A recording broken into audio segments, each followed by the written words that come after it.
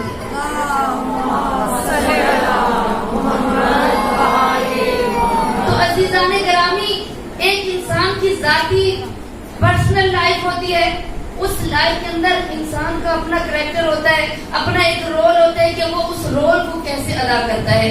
اگر وہ آنے والوں کے ساتھ کیسا رول رکھتا ہے, شوہر کے ساتھ ایک خاتون کیسے بولتی ہے, اور اپنے والدین کے ساتھ کیسے رہتی ہے. اسی لیے رسول اکرم نے فرمایا کہ اللہ نے جہاں اتنی خصوصیات خواتین کو عطا کی ان میں سے ایک خصوصیت رکھی. وہ خصوصیت کیا ہے؟ حیا. کہ اللہ کے رسول فرما رہے ہیں کہ اللہ نے خواتین کے اندر حیا رکھا ہے کہ وہ حیا رکھے. اپنے شوہر سے بولتی ہے تو کس طرح سے بولتی ہے, اپنے والدین سے بولتی ہے تو کس طرح سے بولتی ہے, اپنے بھائی کے ساتھ بات کرتی ہے تو کس طرح سے بات کرتی ہے. اگر کوئی نامحرم اس کے سامنے آ جائے تو حدود الہی میں رہ کر اس نامحرم سے کس طرح سے گفتگو کرتی ہے. کیوں؟ کیونکہ اللہ نے ایک خاتون کے اندر, ایک وومن کے اندر اللہ نے کیا رکھا ہے؟ حیا رکھا ہے. آج ہماری بچیوں سے کہا جائے کہ بیٹا حیا کرو, شرم کرے, تو وہ کہتی ہیں کہ پردہ تو دل کا ہونا چاہیے, ہمیں کیا ضرورت ہے پردہ کرنے کی. آج یونیورسٹیوں میں جانے کے لیے بچیاں بے حیا ہو رہی ہیں, بے حجاب ہو رہے ہیں. کیوں؟ کیونکہ ان کا رول ماڈل جناب سیدہ نہیں ہے. ان کا رول ماڈل کون ہے؟ کہ ہالی ووڈ والے لوگ ہیں یا بالی ووڈ کے لوگ ان کے یا ماڈل یا کوئی ایکٹر، یہ ڈرامے دیکھنے کے باوجود اتنی خواتین کیوں بگڑ رہی ہیں کہ پورے گھر میں کام جلدی جلدی ہم خواتین ختم کرتی ہیں کہ رات کو ہم بیٹھے ٹی وی پر جا کر سوشل میڈیا پر ہم نگاہ کریں، الیکٹرانک میڈیا پر نگاہ کریں. کیوں؟ تاکہ اس لیے کہ ہم اپنا رول ماڈل ان کو بناتے ہیں. اگر ایک ٹی وی میں دیکھنے والی ایکٹر اپنے سسرال کے ساتھ، ساس کے ساتھ بدتمیزی کس طرح سے کرتی ہے، شوہر کے آگے زبان درازی کس طرح سے کرتی ہے، اولاد کی تربیت کس طرح سے کرتی ہے، اس کا کردار پاک ہے یا نہیں. وہ ظاہری حسن کو تو بنا رہی ہے، ظاہری تو اپنا کردار بنا رہی ہے، لیکن اس کے اندر سے کیا ہے؟ بدبو آتی ہے. عزیزان گرامی، آج سوچنے کی بات ہے کہ ہمارے رول ماڈل کہ جو اللہ کے نبی نے فرمایا، ہمارے آئمہ تحریر نے فرمایا کہ ہمارے لیے یہ اسلام کی مجاہدہ خواتین ہیں کہ جنہوں نے اسلام کے لیے اپنی جانثاری دکھائی، اپنی فداکاریاں دکھائی، اپنی قربانیاں دکھائی. ان میں سے چند خواتین کا میں نے تذکرہ کیا تھا کہ جن کے اندر اللہ نے یہ خصوصیات رکھی تھی کہ وہ نبوت کے رسالت کا ساتھ دے رہی تھی. کہ کس طرح سے کہ جناب ہاجرہ کا آج میں تذکرہ کروں گی کہ جناب ہاجرہ کون تھی؟ جناب ابراہیم کی بیوی، جناب اسماعیل کی والدہ، یعنی ایک نبی کی زوجہ ہے اور ایک نبی کی ماں ہے. لیکن ان کا کردار کیا ہے کہ جب اللہ کی طرف سے حکم آیا کہ اے نبی، اے ابراہیم، ذرا اپنی اولاد کو، اپنی ذریت کو لے جا کر کسی صحرا میں چھوڑ دو، بیابان میں چھوڑ دو. چونکہ جب ابراہیم نے حضرت ہاجرہ کے سامنے اس بات کو بیان کیا تو یہ نہیں کہا کہ میں نہیں جاؤں گی، میرا بچہ چھوٹا ہے، میں نہیں کسی صحرا میں جاؤں گی، میں کیوں کسی ریگستان میں جاؤں. نہیں، کیونکہ جانتی تھی کہ میرا شوہر وہی کام کرتا ہے کہ جو مشیت پروردگار ہوتی ہے. یہ اللہ کا نبی ہے، یقیناً اللہ نے کوئی حکم دیا ہوگا. اور جناب ہاجرہ جناب اسماعیل کو اٹھا کر کہاں چلی گئی؟ اس صحرا میں چھوڑ دیا جناب ابراہیم نے. اور پھر بھی زبان پر شکوہ نہیں آیا. اور چھوڑنے کے بعد جناب ابراہیم چلے گئے. یہ نہیں کہا کہ یہ کھانا دے کے جا رہا ہوں، کوئی پانی کا انتظام نہیں تھا. جناب ہاجرہ نے دیکھا کہ جناب اسماعیل پیاس سے بلک رہے ہیں، تڑپ رہے ہیں، تو ایک ماں بھی برداشت نہیں کر سکی. کہا کبھی صفا کی پہاڑی پر جاتی تھی، کبھی مروہ کی پہاڑی پر جاتی تھی، پھر بیٹے کا خیال آتا تھا، پھر واپس آتی تھی. کیوں؟ کیونکہ میرے بیٹے کو اس ریگستان میں، اس صحرا میں، اس پہاڑیوں میں ایسا نہ ہو کوئی درندہ کھا کر چلا جائے. بچے کی پیاس کا خیال آتا، کبھی صفا پہ جاتی، کبھی مروہ پر جاتی. اور پھر 7 چکر جناب ہاجرہ نے کاٹے کہ اللہ تعالیٰ کو ایک ماں کی یہ ادا اتنی پسند آئی کہ جب 7واں چکر کاٹ کے صفا و مروہ کے درمیان دوڑتی ہوئی جناب ہاجرہ واپس جناب اسماعیل کے پاس آئی. 7واں چکر پورا کر کے آ کے کیا دیکھتی ہیں کہ جناب اسماعیل ایڑیاں جہاں پہ رگڑ رہے تھے وہاں پہ اللہ تعالیٰ نے آب زمزم کو جاری کر دیا. آب زمزم کو جاری کر دیا. یہ کون تھی؟ ایک خاتون تھی. اللہ نے اس کے صبر کو دیکھا، اللہ نے اس کی استقامت کو دیکھا. اللہ نے دیکھا کہ یہ ایک مشیت پروردگار کی خاطر ایک نبی کے حکم کو مانتی ہوئی یہ اس پہاڑی پر آ گئی ہے. اور اس کی مادر جو تھی، ماں تھی، محبت اتنی تھی اولاد سے کہ اللہ نے اس کی محبت کو دیکھ کر، اس کی مہربانی کو دیکھ کر آب زمزم کو جاری کر دیا.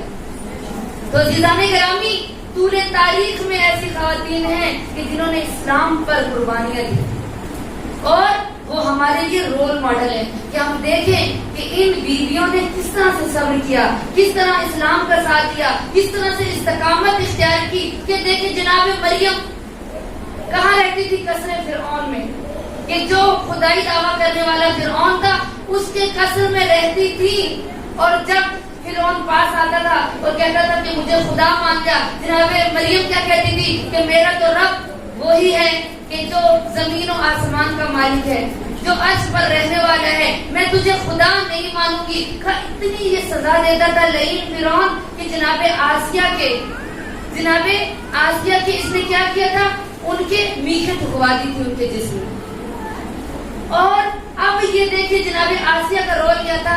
صبر کرتی تھی.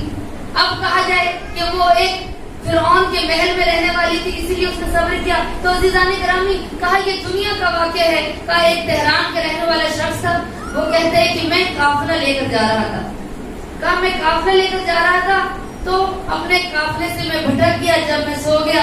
کل جب میں قافلے سے بھٹکا رات کو تو میں سو گیا, اٹھا تو دیکھا قافلہ چلا گیا ہے, میں اکیلا رہ گیا ہوں, اب میں کیا کروں. تو دور میں نے دیکھا کہ اس صحرا کے اندر ایک خیمہ لگا ہوا ہے. کہا مجھے پیاس لگی تھی, میں اس خیمے کے قریب گیا, دیکھا کہ ایک خاتون, بہت ہی خوبصورت خاتون ہے اور وہاں پر بیٹھی ہوئی ہے. تو میں نے اسے کہا کہ مجھے پانی دے دو, مجھے پیاس لگی ہے. کہا کہ میں تجھے پانی نہیں دے سکتی, یہ دودھ کا جام پڑا ہے, یہ دودھ پی لو. کہا میں نے خاموشی سے وہ دودھ پی لیا. کہا تھوڑی دیر گزری, دیکھا کہ دودھ سے گرد و غبار اڑ رہا ہے. جب گرد و غبار اڑنے لگا تو دیکھا کہ ایک شخص اونٹ پر سوار ہو کر آ رہا ہے, ایک ناکے پہ سوار ہو کر آیا.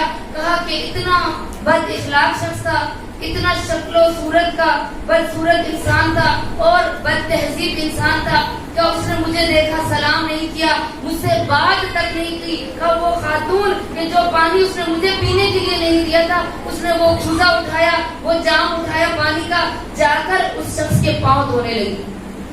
کب اس کے پاؤں دھونے لگی اور تھوڑی دیر گزری, وہ خاتون جب میرے پاس سے گزری, میں نے کہا کہ یہ تیرا شوہر ہے. کہا ہاں میرا شوہر ہے. میں نے کہا یہ اتنا بد اخلاق ہے کہ اس نے مجھ سے بات نہیں کی, تم سے اتنی بدتمیزی کر رہا ہے اور تم اس کے پاؤں دھلا رہی ہے. تو اس نے کہا کہ تم جانتے نہیں کہ رسول اکرم نے کیا فرمایا تھا کہ جو بھی خاتون اپنے شوہر کی بد اخلاقی پر صبر کرے گی تو اللہ تعالیٰ اس کو جنت کے اندر ایک مقام عطا کرے گا. اس حدیث کو میں نے اپنے ساتھ باندھ لیا ہے. اس لیے میں جب یہ کچھ مجھے کہتا ہے, یہ مجھے گالی گلوچ کرتا ہے, یہ دور دراز کے سفر سے واپس آتا ہے, میری ہمیشہ کی روٹین یہ رہی ہے, یہ آتا ہے میں اس کے پاؤں دھلاتی ہوں. اس حدیث کو میں نے ذہن میں رکھا ہے کہ یہ دنیا گزر جائے گی اور آخرت میں مجھے ثواب ملے گا. صلوات پڑھیں پر محمد.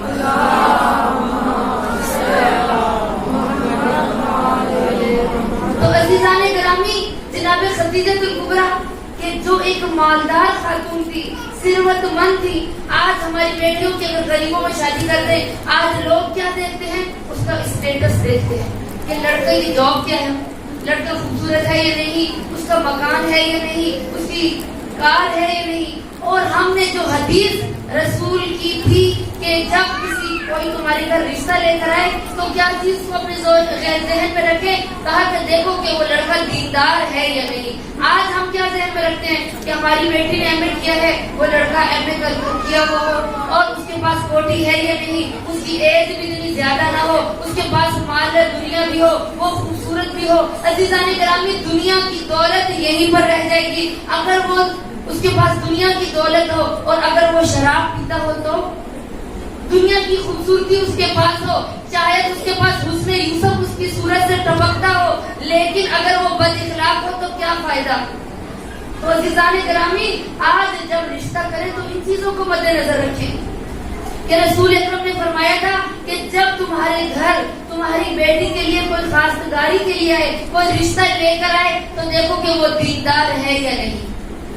کیوں؟ کیونکہ رزق کا میں پروردگار ضامن ہوں.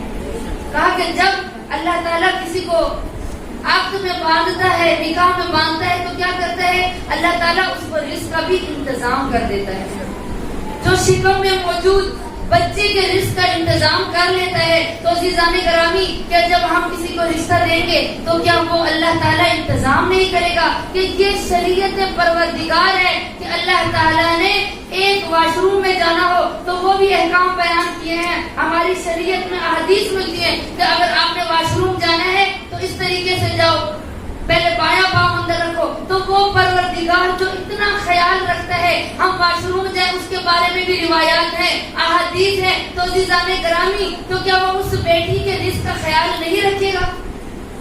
آج ہماری سوسائٹی کے اندر جو بگاڑ پیدا ہو رہا ہے وہ اسی لیے کیونکہ ہم نے اسلام کے برعکس چلنا شروع کر دیا ہے, ہم اپوزٹ اسلام کے چلنا شروع کر دیا ہے. آج مشکلات اسی وجہ سے ہیں. آج ہم معیار ڈھونڈتے ہیں, اپنی بیٹی کا معیار ڈھونڈتے ہیں. کیا معیار ہے؟ ہمارے نزدیک معیار دولت ہے, ہمارے نزدیک معیار دنیا داری ہے, ہمارے نزدیک معیار رشتہ داری ہے, ہمارے نزدیک معیار ہمسائے ہیں. عزیزان گرامی, رسالت معاف فرماتے کہ میں پوری دنیا کے اندر 4 خواتین ایسی ہیں کہ جو میرے نزدیک بہترین خواتین ہیں. کون سی 4 خواتین؟ ایک کہا جناب مریم. دوسری خاتون کون سی ہے؟ دوسری خاتون جناب سارہ. تیسری خاتون جناب خدیجہ الکبریٰ. اور چوتھی خاتون حضرت فاطمہ الزہرا.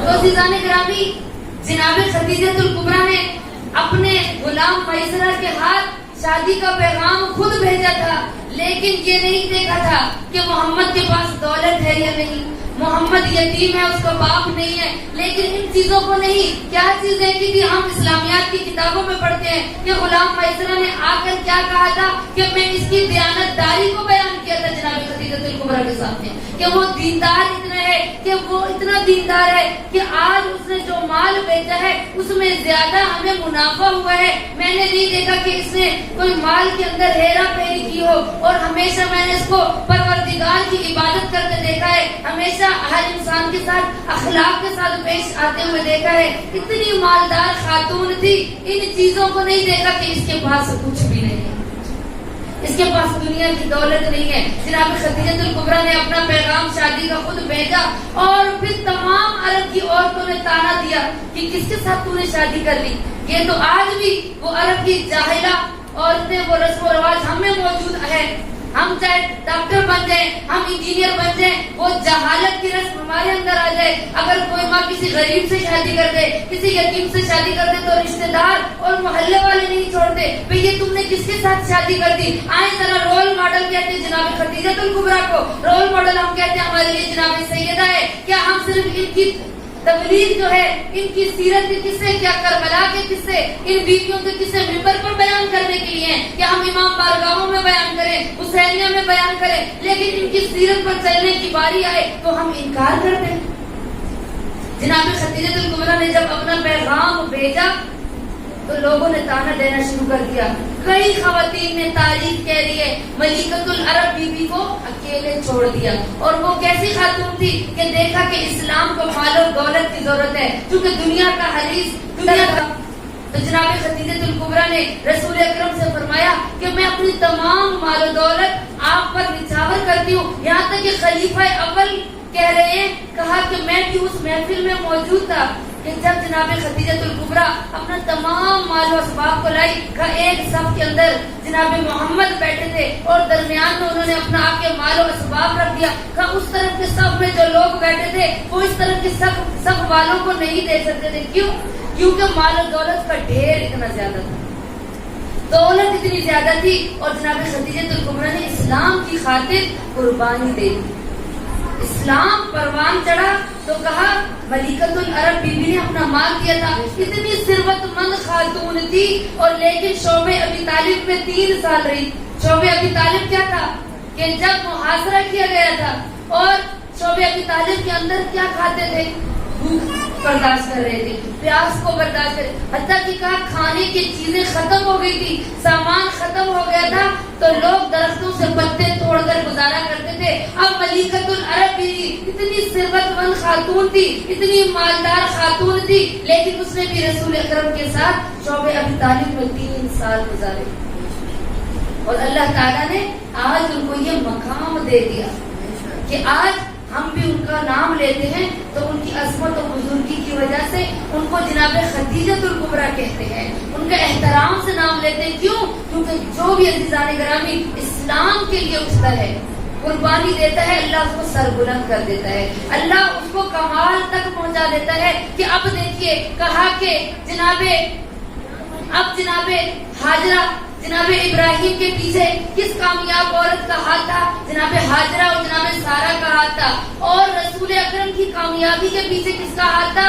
کہ ہاتھ تھا تو جناب خدیجہ الکبریٰ کا ہاتھ تھا. یہ محاورہ نہیں ہے کہ ہر کامیاب مرد کے پیچھے ایک کامیاب عورت کا ہاتھ ہوتا ہے. یہ محاورہ نہیں ہے. پورے تاریخ کو اٹھا کر دیکھیں، اسلام کی تاریخ کو اٹھا کر دیکھیں، جب بھی رسول اکرم پریشان ہوتے تھے تو جناب خدیجہ الکبریٰ دلاسے دیتی تھی. پورا نبوت اور رسالت کا ساتھ جناب خدیجہ الکبریٰ نے دیا. تو وہ کوئی مرد نہیں تھا، ایک خاتون تھی. امام علی علیہ السلام جب بھی جنگوں سے آتے تھے تو آ کر ان کو سلام کرتی تھی اور ان کی تلوار کو صاف کرتی تھی، ان کے جوتوں کو صاف کرتی تھی، تو کوئی مرد نہیں تھا بلکہ ایک خاتون تھی کہ جس کا نام فاطمہ الزہرا تھا۔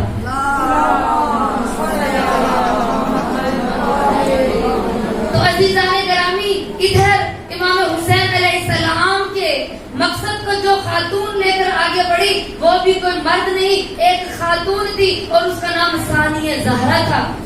کہ یہ اسلام میں کچھ خواتین ایسی ملتی ہیں کہ جن کا کریکٹر اتنا بلند ہے، جن کی عظمت اتنی بلند ہے کہ کہا اس لیے کہ اگر کوئی تحریک چلانی ہو نا تو مردوں سے نہیں بلکہ عورتوں سے شروع کرو۔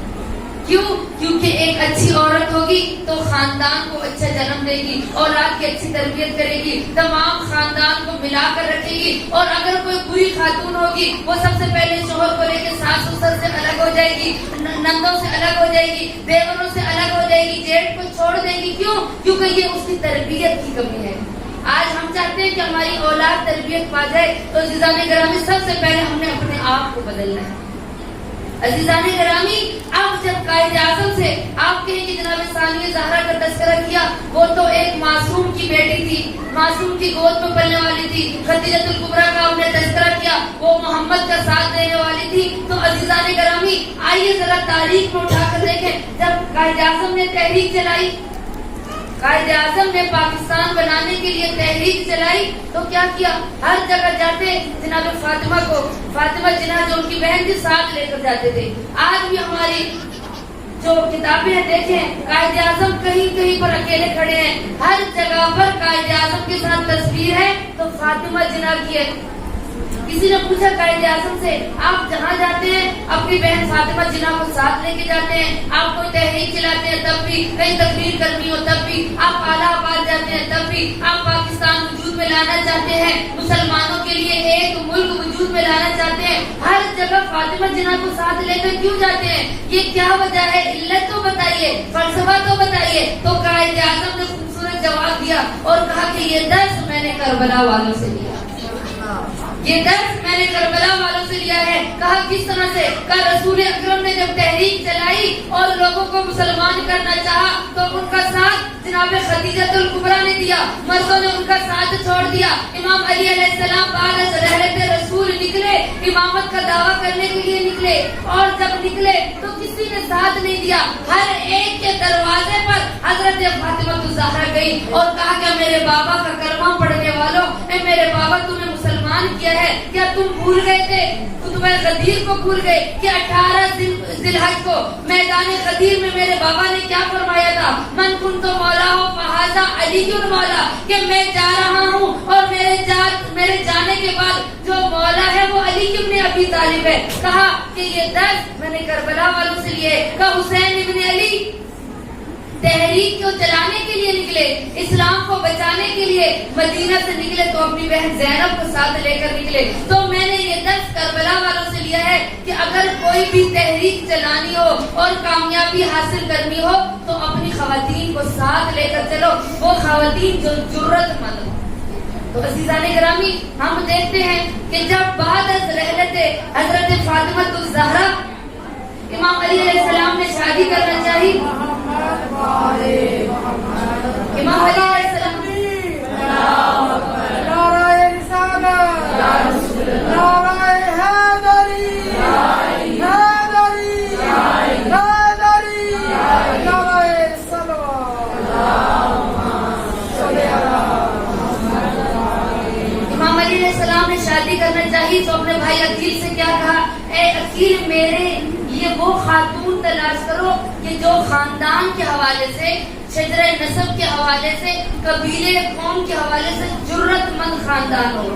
اور اسی لیے جناب ام الولید جو کلابیہ خاندان سے تعلق رکھتی تھی، تو جو زمانے عرب میں مشہور خاندان تھا کہ جو بہت زیادہ بہادر تھے، کہا میں چاہتا ہوں کہ کربلا میں میرا بیٹا حسین تنہا نہ رہے، کہ میری اس بیوی سے ایک ایسا بیٹا اللہ مجھے دے کہ جو بہت زیادہ بہادر ہو۔ تو عزیزان گرامی، یہ خواتین جو طول تاریخ میں ہیں کہ جنہوں نے اسلام کے لیے قربانیاں دی ہیں، اور آج اگر ہم دیکھیں تو ہم یہ جو آج ہمارے یہاں پر نعرہ بلند کیا جا رہا ہے میرا جسم میری مرضی کہ وومنس رائٹس دیے جائیں, عورت کو آزادی دی جائے, عورت کو حق دیا جائے. عزیزان گرامی وہ کون سا حق ہے جو عورت طلب کر رہی ہے؟ کیا عورت کو آزادی دے دی جائے کہ عورت اتنی آزاد ہو جائے؟ یہ عورت کی چال ہے یہ ہمارے دشمن کی کہ وہ عورتوں کو برہنہ کرنا چاہتا ہے. دیکھیے کہ جو بھی کمرشل چل رہی ہے, جو بھی ٹی وی دیکھتی ہیں خواتین, سوشل میڈیا پہ دیکھیں. عزیزان گرامی آپ کی توجہ کی طالب ذرا خشک گفتگو ہے, لیکن آپ لوگوں کو ضروری ہے ہمارے لیے کہ ممبر سے اس باتوں کو بیان کیا جائے. اب دیکھیے کمرشل جب ٹی وی پر چلتا ہے تو کسی مرد کو نہیں دکھایا جاتا. ایک دودھ بیچنے والی بھی اگر کوئی مشہوری دکھائی جائے ٹی وی پر تو خاتون کو لے کر آتے ہیں. اگر کوئی بچے کی بات ہے تو بھی خاتون کمرشل کرتی ہے. کیوں؟ کیونکہ عورت کے ذریعے سے وہ لوگ اپنا مال بیچنا چاہتے ہیں. یہ یورپ کی ایک سازش ہے کہ وہ لوگوں کو اس طرح سے آگے لانا چاہتے ہیں. کوئی مرد کیوں نہیں کرتا کمرشل اور خواتین کیوں کرتی ہیں؟ کوئی بھی ٹاؤن بن رہا ہے, آپ دیکھیں بلو ورلڈ سٹی بن رہا ہے, آپ اسلام آباد کی جتنی بھی مارکیٹنگ کر رہی ہیں خواتین کر رہی ہیں. کیوں؟ کیونکہ ایک خاتون صحیح طریقے سے کام کر سکتی ہے. یہ ایک ہمارے دشمن کی چال ہے. وہ چاہتا ہے کہ یہ یورپ کنٹری کے اندر جو لوگوں کے مائنڈ ہے کہ جو خواتین اپنی مرضی کرتی ہیں, تو جو دن میں 4 مردوں کے پاس جا سکتی ہیں, جن کو آزادی دی گئی ہے, اب وہ یورپ میں رہنے والی خواتین مسلمانوں پر قبضہ کرنا چاہتے ہیں. ہم مسلمانوں پر قبضہ کرنا چاہتے ہیں اور آج ہمارے ذہنوں پہ انہوں نے قبضہ کر لیا, ہمارے جسموں پر انہوں نے قبضہ کر لیا ہے. آج ہم وہ پہننا پسند کرتے ہیں کہ جو ہم ٹی وی میں دیکھتے ہیں, جو ہم سوشل میڈیا پہ دیکھتے ہیں. آج ہم وہ کریکٹر اختیار کرنا چاہتے ہیں کہ جو ہم سوشل میڈیا پر دیکھتے ہیں. عزیزان گرامی, اگر ہم نے یورپ کے پیچھے چلے تو یاد رکھیے گا ہماری خواتین مسلمان برہنہ ہو کر آ جائیں گی. اور ایسے ہی ہے کہ پورا سال یہ کریکٹر دکھانے والی ماڈل, یہ اداکاریں یہ کیا کرتی ہیں؟ ماہ رمضان میں سر پر چادر پہن کر آ کر نعتیں پڑھتی ہیں. ماہ محرم آتا ہے اور کالے کپڑے پہن کر, ہاتھوں میں کڑیاں پہن کر گھر میں مجلس حسین برپا کرتی ہیں. اور ان 2 مہینوں کے علاوہ پورا سال ماڈلنگ کرتی ہیں, پورا سال اپنے ایکٹر بنی رہتی ہیں, ایکٹنگ کرتی ہیں. اور پھر ہم لوگ خوش ہوتے ہیں کہ وہ دیکھو, ارے وہ بھی شیعہ ہے, وہ دیکھو وہ ماڈل بھی ہماری طرح شیعہ ہے. کیا وہ شیعہ ہے کہ جس کا مال ہی سارا حرام ہے, کہ جو اپنے جسم کی نمائش کر کے پیسہ لا رہی ہے, تو وہ کیا پیسہ حلال ہے؟ اس کے شوہر کے لیے جائز ہے؟ کیا اس کی اولاد کی تربیت ہوگی؟ عزیزان گرامی, وہ اپنے لیے جہنم کا ایندھن خرید رہی ہیں. کا ایسے ہی آیت اللہ جواد عاملی ایران کے بہت بڑے عالم دین ہیں, کہا کہ وہ کہتے ہیں کہ ایک دن میں اسپیچ کے لیے جرمنی گیا. کہا میں جرمنی گیا تو وہاں پر ایک مسلمان پروفیسر سے میری ملاقات ہوئی. چند سال پہلے کی بات ہے. انہوں نے اپنی تقریر میں اس بات کو بیان کیا. کہا کہ پروفیسر مسلمان تھا. کہا کہ کچھ یونیورسٹی میں لڑکیاں بھی پڑھتی تھیں. کہا ان کا امتحان جب ہوا تو انہوں نے تھیسس لکھنے تھے. کہا جس دن تھیسس کا امتحان تھا وہ مسلمان پروفیسر کہتا ہے کہ وہ جتنی بھی لڑکیاں تھیں, اس دن امتحان جو میں نے لینا تھا تھیسس کا, میں مرد تھا ایک مسلمان. پوری یونیورسٹی عیسائیوں کی تھی, کرسچن یونیورسٹی تھی. کہا کہ سب لڑکیوں پہلے دن جتنے دن پیپر دینے کے لیے آتی رہی, امتحان دینے کے لیے آتی رہی, صحیح لباس پہن کر آتی تھی. کہا جس دن میری باری آئی کہ میں ان کے تھیسس کا امتحان لوں, کہا ان میں سے کچھ لڑکیاں اپنے جسم کو کی نمائش کرنے کے لیے, دنیا داری کے لیے کیا کیا, انہوں نے برہنہ یعنی چند تھوڑے سے مختصر لباس پہن کر میرے سامنے آ گئی. کہا تھیسس اس نے سارا صحیح لکھا تھا, اور کہا کچھ اس کی غلطیاں تھی. میں نے وہ غلطیاں نکال کے اس کے نمبر کاٹ کے اس کو واپس بھیج دیا. تو وہ اپنے تھیسس اٹھا کر جو کالج یونیورسٹی کا پرنسپل تھا اس کے پاس گئی. کہا میں نے تھیسس پورے لکھے ہیں, سنایا بھی ٹھیک ہے, پھر بھی اس پروفیسر نے میرے نمبر کیوں کاٹے ہیں؟ تو پروفیسر کو بلایا گیا پرنسپل کے پاس. جی بتائیں آپ نے اس کے نمبر کیوں کاٹے ہیں؟ کہ اس کے نمبر میں نے اس لیے کاٹے ہیں کہ یہ میرے سامنے جو کم مختصر لباس پہن کر آئی تھی, اور اس لیے پہن کر آئی تھی تاکہ میں اس کی طرف متوجہ ہو جاؤں, اس لیے میں نے اس کے نمبر کاٹ لیے. آج بھی آیت اللہ جواد عاملی فرماتے ہیں کہ آج بھی اس یونیورسٹی کے اندر اس پروفیسر کی بات کو فوراً اس